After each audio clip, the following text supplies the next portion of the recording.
கேரள நடிகர்கள் மீதான பாலியல் புகார் விவகாரத்தில் நடிகர் மோகൻലാൽ தன்னுடைய கருத்துக்களை தெரிவித்திருக்கிறார். அதனை தற்போது பார்க்கலாம். ഇത് കോടതി വരെ എത്തി നിൽക്കുന്ന ഒരു വിഷയമാണ്. അപ്പോൾ അതിൽ ആധികാരികമായിട്ട് ഒരു അഭിപ്രായം എന്നോട് ചോദിച്ചു കഴിഞ്ഞാൽ എനിക്കാണ് അല്ല എന്ന് പറയാൻ ഉള്ളൊരു അവസരം എനിക്കില്ല, ഞാൻ പറയില്ല. അപ്പോൾ എനിക്ക് പറയാനുള്ള ദയവ് ചെയ്ത് നിങ്ങൾ ആലോചിക്കൂ, എത്രയോ പതിനായിരക്കണക്കിന് ജോലിക്കാരുള്ള ഒരു വലിയ സംഘടനയാണ് മലയാളം സിനിമ ഇൻഡസ്ട്രി. അത് മുന്നോട്ട് ചലിക്കണമെങ്കിൽ അല്ലെങ്കിൽ ഇത് വളരെ നിശ്ചലമായി പോകും.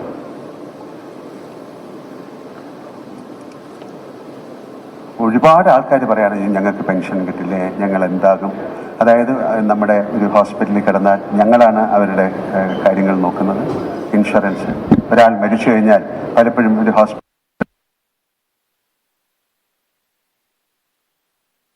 അതുകൊണ്ട് തന്നെയാണ് വീണ്ടും ഇമ്മീഡിയറ്റ് ആയിട്ട് നമുക്ക് ചെയ്യാൻ പറ്റുന്നത് എന്താണ് എന്ന് പറഞ്ഞാൽ, ഞാൻ അതിൻ്റെ പ്രസിഡന്റായിരുന്ന സമയത്ത് ഞങ്ങളെടുത്ത തീരുമാനങ്ങൾ നമുക്കിതിൽ നിന്ന് മാറി നിന്നുകൊണ്ട് ഒരുപാട് പേര് പറയുന്നു ഇങ്ങനെയല്ല ചെയ്യേണ്ടത്, ഇങ്ങനെയാണ് ചെയ്യേണ്ടത്, അത് ചെയ്തത് ശരിയായില്ല. അവർ വരട്ടെ മുന്നോട്ട്, ഒരു ഇലക്ഷൻ വെക്കാം, ഒരു ജനറൽ ബോഡി വിളിക്കാം, അതിൽ ആർക്ക് വേണമെങ്കിൽ ഏത് സ്ഥാനത്തേക്ക് മത്സരിക്കാം. ഇനി മത്സരിക്കാതെ ഒരു തീരുമാനമെടുക്കാം, അവർക്ക് അമ്മ എന്ന് പറഞ്ഞ സംഘടനയെ ഞങ്ങളെക്കാട്ടിലും മുന്നോട്ട് നയിക്കാം. ഇത് തോൽവിയോ അല്ലെങ്കിൽ ഒളിച്ചോട്ടമോ എന്നല്ല, ദൈവീതം മനസ്സിലാക്കുക. ഇവിടെ വീണ്ടും നിന്നതിൽ വീണ്ടും ആ ആരോപണങ്ങൾ മുഴുവൻ ഞങ്ങളിലേക്കാണ് വരുന്നത്, അൺനെസസറി ആയിട്ട്. അപ്പൊ അത് നിർത്തിക്കൊണ്ട് നമുക്ക് ഈ മലയാള സിനിമയെ തീർച്ചയായിട്ടും രക്ഷിക്കണം. എന്താണ് അതിലോട്ടുള്ള കാരണം? ഹിമ കമ്മിറ്റി റിപ്പോർട്ടിൽ ഒരുപാട് പോസിബിലിറ്റീസ് ആണ് അവർ പറയുന്നത്. മറ്റു ഭാഷകളിൽ നിന്നെല്ലാം ഇത്തരത്തിലുള്ള കാര്യങ്ങൾ വേണമെന്നുള്ള നിർദ്ദേശം വന്നിട്ടുണ്ട്. അത് സംസ്ഥാന സർക്കാർ എടുത്ത നല്ല തീരുമാനമായിട്ടാണ് ഞാൻ കാണുന്നത്, ഹിമ കമ്മിറ്റി റിപ്പോർട്ട്. അപ്പൊ അത് വരട്ടെ, അതിലെന്താണ് പറഞ്ഞിരിക്കുന്നത്. അതില് ഇത്തരം കാര്യങ്ങളെക്കാളും കൂടുതൽ എങ്ങനെയാണ് നമുക്ക് ഒരു നല്ല ഒരു ഇൻഡസ്ട്രി ആയിട്ട് ഇത് മുന്നോട്ട് പോകാൻ സാധിക്കും എന്നുള്ളതാണ് കൂടുതൽ പറഞ്ഞിരിക്കുന്നത്. നമുക്ക് എല്ലാവർക്കും ചേർന്ന്, മീഡിയ ഉൾപ്പെടെ, നിങ്ങൾ വളരെയധികം സഹായം ഞങ്ങൾക്ക് ചെയ്തിട്ടുണ്ട്. കാരണം അമ്മയ്ക്ക് ഏറ്റവും കൂടുതൽ നല്ല ഷോകൾ തന്നിരിക്കുന്ന മീഡിയയാണ്. ഞങ്ങളിപ്പോൾ പോലും മനോരമ അവരുമായിട്ടൊരു അസോസിയേഷനിൽ ചേർന്ന് ഞങ്ങളൊരു ഷോ ചെയ്തിട്ട് അതിൽ നിന്ന് കിട്ടുന്ന ആ ബെനിഫിറ്റ് ഞങ്ങൾ വയനാടിന് കൊടുക്കാൻ തീരുമാനിച്ചിരിക്കുകയാണ്. അതുപോലെ കാർഗിൽ ഷോയ്ക്ക് സമയത്ത് ഞങ്ങൾ ചെയ്തിരുന്നു, പ്രളയത്തിന്റെ കാര്യത്തിൽ ചെയ്തിരുന്നു. അല്ലാതെ ഒരുപാട് ചാരിറ്റി പ്രവർത്തനങ്ങൾ ഞങ്ങൾ ചെയ്യുന്നുണ്ട്. പലർക്കും അറിഞ്ഞുകൂടാത്ത പല കാര്യങ്ങൾ ഞങ്ങൾ ചെയ്യുന്നുണ്ട്. അപ്പൊ ഇതൊരു വലിയ ഇൻഡസ്ട്രിയാണ്, വളരെ കഷ്ടപ്പെട്ട് പടുത്തുയർത്ത ഇൻഡസ്ട്രിയാണ്. അങ്ങനെ ആൾക്കാർക്ക് എന്തെങ്കിലും ഒരു ബുദ്ധിമുട്ടുണ്ടെങ്കിൽ നിങ്ങൾ അവരെ പോലീസിനോ അല്ലെങ്കിൽ അതിനെ അമ്മയെ അറിയിച്ചു എന്ന് പറയുന്നതുകൊണ്ട് മാത്രമല്ലല്ലോ, അമ്മയ്ക്ക് അതിലെ മെമ്പേഴ്സിന്റെ കാര്യങ്ങൾ എടുക്കാം. ചില കുറ്റങ്ങൾ ഉണ്ടായേക്കാം, അതൊരു അസോസിയേഷനുമായി ബന്ധപ്പെട്ട് കിടക്കുന്ന കാര്യമാണ്. അല്ലാതെ അപ്പൊ എല്ലാവർക്കും, അമ്മയിലുള്ള എല്ലാവർക്കും ഇതിനെതിരെ സംസാരിക്കാം. അമ്മയ്ക്ക് മാത്രമല്ല, സിനിമയിലുള്ള എല്ലാവർക്കും ഇതിനെക്കുറിച്ച് സംസാരിക്കാനുള്ള സമയമാണിപ്പോൾ.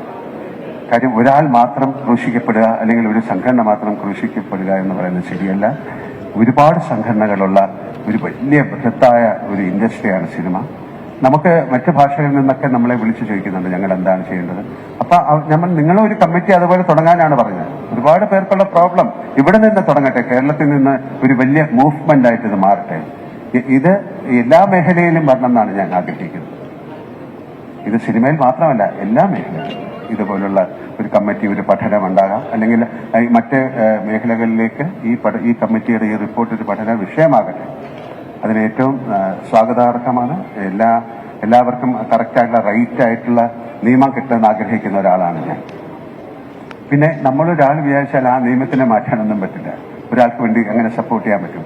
പ്രോപ്പറായ തെളിവുകളും കാര്യങ്ങളും ഉണ്ടെങ്കിൽ അങ്ങനെ ഒരു കുറ്റം ചെയ്തിട്ടുള്ള ആളുകൾ ശിക്ഷിക്കപ്പെടണം എന്ന് തന്നെയാണ് എൻ്റെ അഭിപ്രായം.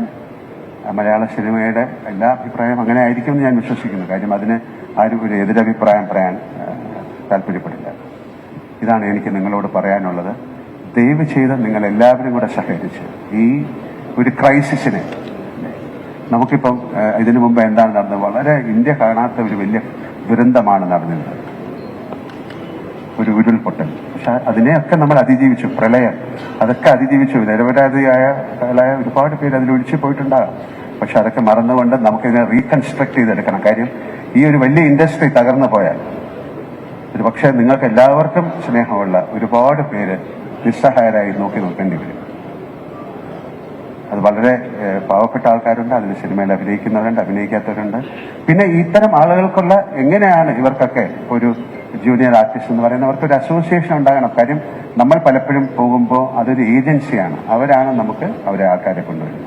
അപ്പൊ അവരവരുടെ കാര്യങ്ങൾ നോക്കണം, എന്തെങ്കിലും കംപ്ലൈന്റ് ഉണ്ടെങ്കിൽ അവർക്ക് കൊടുക്കണം. അപ്പൊ ഇതിനൊരു നിയമ നിർമ്മാണം ഉണ്ടാക്കാൻ മലയാള സിനിമയിലെ ആക്ടേഴ്സ് എന്ന് പറയുന്നത് 500 പേരുണ്ടെങ്കിൽ എല്ലാവരും വളരെ എന്താ പറയാ, വളരെ സെന്റിമെന്റലാണ്, പെട്ടെന്ന് എക്സൈറ്റഡ് ആയിരുന്ന ആൾക്കാരാണ്. അവർക്ക് ഇങ്ങനെയുള്ള കാര്യങ്ങൾ പെട്ടെന്ന് അതിൽ തളർന്നു പോകുന്ന ആൾക്കാരാണ്. അപ്പൊ അവരെ തളർത്താതെ ദയവ് ചെയ്ത് ഇങ്ങോട്ടേക്കാണെന്ന് ഇത് പറയാൻ എനിക്ക് ബുദ്ധിമുട്ടാണ്. കാരണം വളരെയധികം സങ്കടം. ആര് സംസാരിച്ചു ആര് സംസാരിച്ചില്ല എന്നുള്ളതല്ല, എനിക്ക് പറയാനുള്ളത് ഇതാണ്. ഞാനപ്പം ഒരു അമ്മയുടെ പ്രസിഡന്റ് എന്നുള്ള രീതിയിലല്ല, കഴിഞ്ഞ 47 വർഷം സിനിമയുമായിട്ട് സഹകരിച്ച് ഒരുപാട് മലയാള സിനിമയ്ക്ക് ഏറ്റവും നല്ല സമയമുള്ള ഒരു കാലമാണിത്. സൗത്ത് ഇന്ത്യൻ ഫിലിംസ് എല്ലാം നോർത്തിലും അല്ലെങ്കിൽ ഇന്ത്യ മുഴുവനും അല്ലെങ്കിൽ പാൻ ഇന്ത്യ അല്ലെങ്കിൽ ഇന്റർനാഷണൽ ഇപ്പൊ കാനിലൊക്കെ ഒരുപാട് സിനിമകൾ ശ്രദ്ധിക്കപ്പെടുന്ന ഒരു സമയമാണ്. ഇത് വലിയ നാഷണൽ ന്യൂസായി ഇന്റർനാഷണൽ ന്യൂസായിട്ട് ഈ വ്യവസായം തകർന്നു പോകരുത് എന്ന് ആത്മാർത്ഥമായിട്ട് ആഗ്രഹിക്കൂ. നിങ്ങളും എന്നോടൊപ്പം ആഗ്രഹിക്കൂ. ദയവ് ഇതിൽ കൂടുതൽ എനിക്കൊന്നും പറയാനില്ല. Thank you so much. Thank you. Kerala நடிகர்கள் சங்கத்துடைய நிகழ்வு ஒன்றில் கலந்து கொண்டு பேசிய மோகன்லால் கேரள திரைத்துறை சார்ந்து எழுப்பப்பட்டக்கூடிய இந்த பாலியல் குற்றச்சாட்டு தொடர்பாக பல்வேறு விளக்கம் കേരള പോലീസിനായാലും കേരള പോലീസല്ലേ നോക്കണ്ട, ഞാനാണോ? പ്ലീസ് ദയവ് നിങ്ങൾ ഒരു കാര്യം, നിങ്ങൾ ചോദ്യങ്ങൾ ചോദിക്കാൻ നിങ്ങൾ തയ്യാറായിട്ടാണ് വന്നത്. പക്ഷെ എനിക്ക് ഉത്തരങ്ങളില്ല. കാര്യം എന്റെ കയ്യിൽ നിൽക്കുന്ന ഒരു കാര്യമല്ല, നിങ്ങളുടെ കയ്യിലാണ് ഈ കാര്യം നിൽക്കുന്നത്.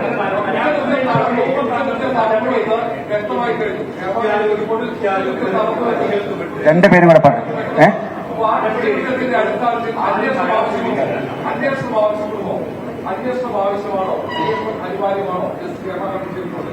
തീർച്ചയായും ഞാനാണോ പറയേണ്ടത്? തീർച്ചയായിട്ടും വേണ്ടേ. അതിനെന്താ സന്ദേശം? അതൊരു കോടതിയിൽ ഇരിക്കുന്ന കാര്യമല്ലേ. ഇവിടുത്തെ ഏറ്റവും വലിയ നിയമ നിർമ്മാണ ഒരു സംവിധാനത്തിൽ ഇരിക്കുന്ന കാര്യത്തെക്കുറിച്ച് ഞാൻ എന്താണ് പറയേണ്ടത്? ഞാൻ വേണ്ടെന്ന് പറയോ? അങ്ങനെയല്ലേ വേണ്ടത്. ഞാൻ അതല്ലേ പറഞ്ഞത്. എന്താ ചോദിച്ചേ?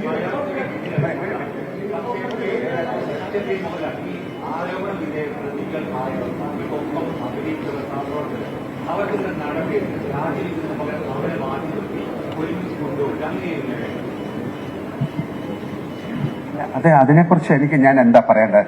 അതിനൊരു വിധേയരായവരല്ലേ, എന്താണെന്നൊന്നും അറിയില്ല.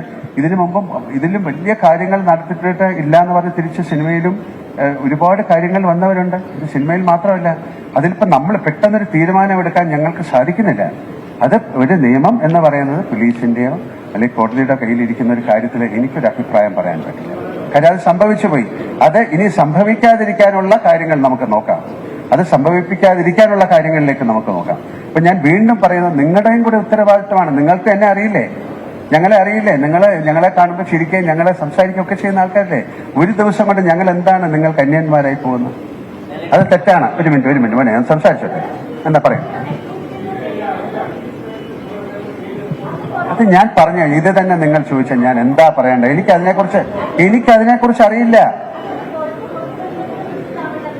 തീർച്ചയായിട്ടും അതല്ലേ പറഞ്ഞത്. അതിന് നിയമമുണ്ട്, തീർച്ചയായിട്ടും കൊണ്ടുവരണം. ഞാൻ വിചാരിച്ചാലാണോ നടക്കുന്നത്? അതിന് പോലീസുണ്ട്, ഒരു ഗവൺമെന്റ് മെഷീനറി ഉണ്ട്, കോടതിയുണ്ട്. അത് അവർ ചെയ്തുകൊണ്ടിരിക്കുന്ന ഒരു കാര്യമല്ലേ. അതിനെക്കുറിച്ച് ഞാൻ ഇതിൽ കൂടുതൽ എന്താണ് പറയുന്നത്? എല്ലാവരും കൂടെ പറഞ്ഞാൽ എനിക്ക് കേൾക്കാൻ പറ്റില്ല. അതായത്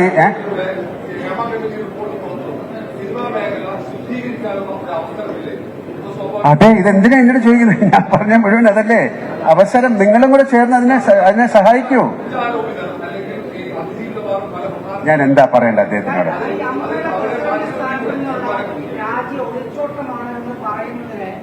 ഞാൻ അതിനെല്ലാം മറുപടി പറഞ്ഞു. ഞാൻ പറഞ്ഞല്ലോ, ഞാൻ ഇതിന് ഒളിച്ചോട്ടമല്ല, എന്റെ കാര്യങ്ങൾ പറഞ്ഞു. ഇതിൽ കൂടുതൽ എനിക്കൊന്നും പറയാനില്ല. ഞാൻ ഏറ്റവും റെസ്പെക്ട്ഫുൾ ആയിട്ടാണ് സംസാരിക്കുന്നത്. എനിക്ക് ഇവിടെ ഇരിക്കുന്ന എത്രയോ പേരെ എനിക്കറിയാം. ഇതിൽ കൂടുതൽ എനിക്ക് എന്താ പറയാൻ പറ്റില്ല?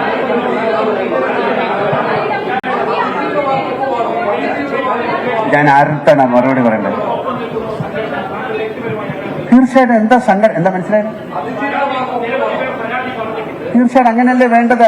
നമുക്കൊരു സംഘടന അതിനല്ലേ ഉണ്ടാക്കിയത്, ഞങ്ങളുടെ ആൾക്കാരുടെ സംരക്ഷണത്തിന് വേണ്ടിയിട്ടല്ലേ ഉണ്ടാക്കിയത്. ഇത് ഒരു സുപ്രഭാതത്തിൽ 10, 20, 30 അങ്ങനെ വരുമ്പോൾ നമ്മൾ എന്താ ചെയ്യേണ്ടത്? അതെന്താണെന്ന് അറിഞ്ഞിട്ട് തീരുമാനം എടുക്കാം. ഞങ്ങളുടെ കൂടെ നിങ്ങളും നിൽക്കൂ, നിങ്ങളുടെ കൂടെ ഞങ്ങളും നിൽക്കാം.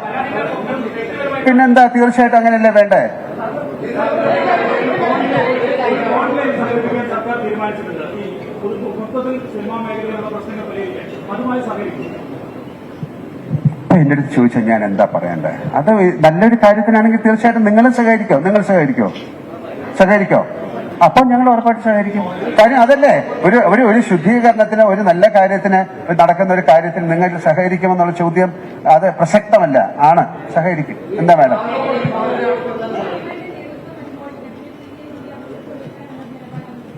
ഇതിപ്പോ ഈ WCC അമ്മ എന്നൊക്കെ ഉള്ളൊരു വിഷയം ഇടും. മലയാള സിനിമയെ പറ്റി സംസാരിക്കൂ. അതിൽ എന്ത് വേണമെങ്കിലും ചെയ്യാൻ തയ്യാറില്ലേ? നിങ്ങൾ എല്ലാവരും കൂടെ ചേർന്ന് ചെയ്യൂ. പുതിയൊരു ഇലക്ഷൻ വരുന്ന സമയത്ത് തീർച്ചയായിട്ടും വരാം. അതിനെന്താ കുഴപ്പം? നമുക്ക് ആരോടും ഒരാളോടും ഒരു എതിരില്ല. ഇതിൽ അഭിനയിക്കുന്നത് വിലക്കുകൾ എന്നൊക്കെ പറഞ്ഞു. ഈ അമ്മ മാത്രമല്ല, ഇതിൽ ഒരുപാട് സംഘടനകളില്ലേ, അവരുമായിട്ടൊക്കെ നിങ്ങൾ സംസാരിക്കൂ.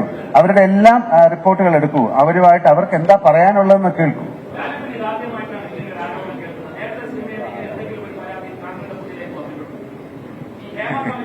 അല്ല, അങ്ങനെ റിപ്പോർട്ടില്ല. നിങ്ങൾ കേട്ടിട്ടുണ്ടോ? അപ്പൊ അങ്ങനത്തെ കാര്യങ്ങൾ ഇത് എവിടെയാണ്? സിനിമയിലല്ലാതെ എത്രയോ സ്ഥലത്ത് നമ്മൾ കേൾക്കുന്നതാണ്. നമ്മൾ എന്താ ചെയ്യുന്നത്? നമുക്ക് മുഖമറിയാത്ത അല്ലെങ്കിൽ നമുക്ക് പരിചയമില്ലാത്ത ഏതൊക്കെയോ കാര്യങ്ങൾ പല സ്ഥലത്തുനിന്നും കേട്ടിട്ടുണ്ട്. അതിനൊക്കെ നമുക്ക് ഒരാള് അമ്മ എന്ന് പറയുന്ന സംഘടന ഇതിനെല്ലാം പ്രതികരിക്കണം എന്ന് പറഞ്ഞാൽ നമുക്കിത് അറിയാം. ഇതൊരു വലിയൊരു ഇൻഡസ്ട്രി അല്ലേ? ഇത് എന്താ നടന്നിരിക്കുന്നതെന്ന് അറിയില്ലല്ലോ. ഒരു മിനിറ്റ് ഞാനൊന്ന് പറഞ്ഞോട്ടെ. അപ്പോ ഇപ്പൊ കൺസേൺ 21 യൂണിയനുകളുണ്ട്. അതിൽ എന്തെങ്കിലും പ്രോബ്ലം ഉണ്ടെങ്കിൽ അവരെല്ലാം അറിയിക്കണ്ടേ? ഇപ്പൊ അതിലില്ലാത്ത ഒരു അമ്മയെ വന്ന് അറിയിച്ചിട്ട് ഞങ്ങളൊരു അഭിപ്രായം പറഞ്ഞില്ലെന്ന് പറഞ്ഞാൽ എന്താ പ്രസക്തിയാണുള്ളത്?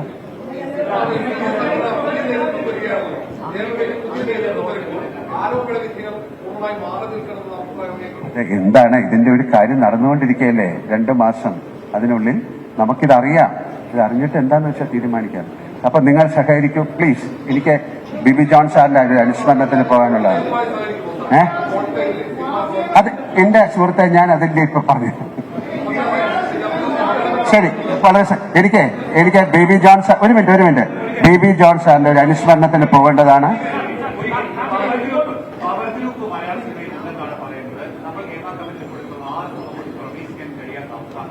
നമുക്ക് ആ കമ്മിറ്റി റിപ്പോർട്ടിൽ ആരൊക്കെയാണെന്നൊക്കെ അറിയട്ടെ. എന്നാലല്ലാതെ എന്റെ അടുത്ത് ചോദിച്ചാൽ ഞാൻ പവർ ഗ്രൂപ്പിൽ പെട്ട ഒരാളല്ല, എനിക്ക് അതിനെക്കുറിച്ച് അറിയില്ല. ഇങ്ങനെ അറിയുമോ എന്ന് ചോദിച്ചാൽ അങ്ങനെ ഒരു സംഭവം ഞാൻ ആദ്യമായിട്ടാണ് കേൾക്കുന്നത്. നമുക്ക് ആ റിപ്പോർട്ട് വരട്ടെ, നിങ്ങൾ വെയിറ്റ് ചെയ്യൂ. ഞാൻ എങ്ങനെയാണ് കാണുന്നത് ഈ റിപ്പോർട്ട്? എന്നെ വിളിച്ചതാണ്, ഞാൻ പോയി സംസാരിച്ചിട്ടുണ്ട്. അതെങ്ങനെ അതൊരു അങ്ങനെ ഗോപ്യമായി വെച്ചിരിക്കുന്ന കാര്യം? ആ റിപ്പോർട്ടുകളിൽ പറയുന്ന കാര്യങ്ങൾ ഇപ്പോൾ നമുക്ക് എങ്ങനെയാണ് പറയുന്നത്? അത് കോടതിയിൽ ഇരിക്കുന്ന ഒരു കാര്യമാണ്. അവരത് പഠിച്ചിട്ട് പറയട്ടെ. എനിക്കില്ലേ, നിങ്ങൾക്ക് ഉള്ള അറിവാണ് എനിക്കും.